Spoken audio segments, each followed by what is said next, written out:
Hi, this is Wynnston, Danny, New Beginnings Auto Repair. Today we're going to talk about batteries. It's the number one killer. Number one call that we get is dealing with batteries. And you can solve most of your issues with a voltmeter, a 10 millimeter, and a wire brush. Typically we come by and the battery's not actually dead, it's just a loose terminal connector, or there's just corrosion on the battery. Batteries can be tricky because what you see as a customer may be I turn the key and it doesn't start. And what we see is a plethora of options for why the battery could be the issue or it could not be. So in order to save you some time and money, I want to teach you a little bit about how batteries work and the best way to check if you need a new battery before we come out. So the first thing, whenever we have a dead battery, we're going to go ahead and check the wires. These cables that connect to it, if they're a little loose, then the electricity won't be able to travel through. We'll go through and check the battery terminals and make sure that they're not loose. So go here, give it a good snug.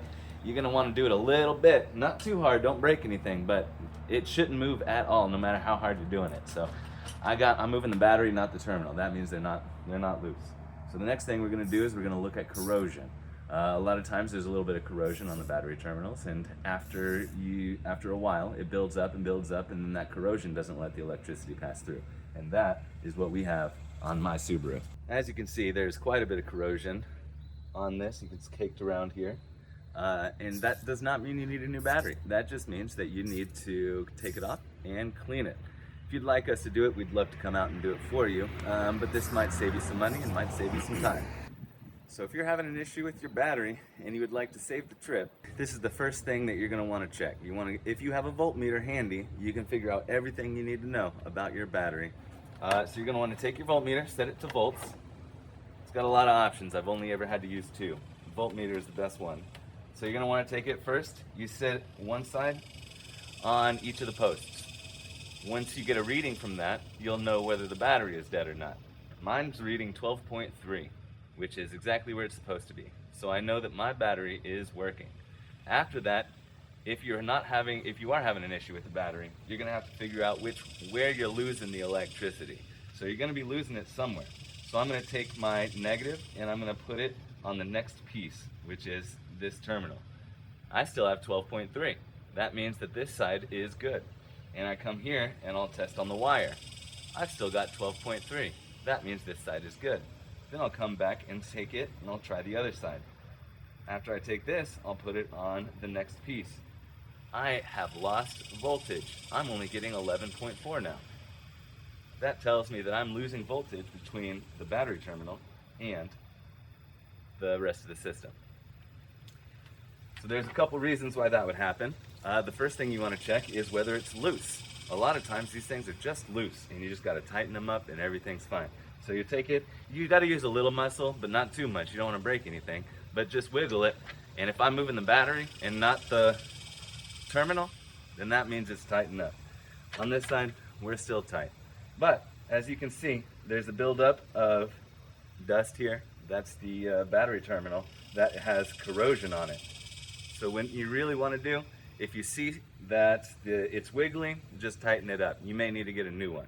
A new terminal. Sometimes those break and they'll need to get replaced. But in my case, I don't need any parts. All I gotta do is clean it off. Let me show you how to do that here. All you need is a 10 millimeter, a wire brush, and some battery terminal protector. There's many different protectors you can use, but I like that little spray because it's what I have in my garage. Just loosen this battery up.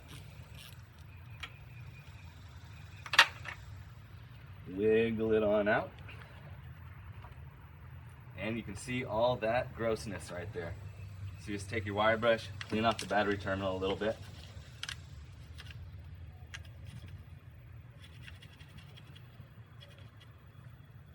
Clean off the inside, that's the important part. You can see all that dust flying out.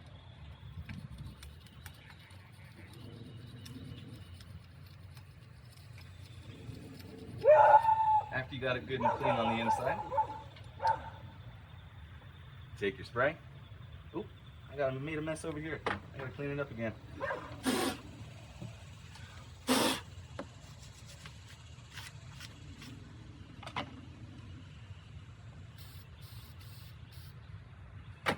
spray that stuff, put it back on, tighten her up. Now you got to be careful on these. You don't want to go too tight. A lot of times people will tighten them up so they don't move, and if you tighten them up too much, it'll break. So you want to get it tight enough so that it doesn't slip, but not so tight that you're going to break the piece. Now I definitely could have tightened that up more, but I didn't, because it's good and stable. So if you're having a battery issue and you need some help, you can give us a call. But before you do, you can check some stuff on your own. Thanks.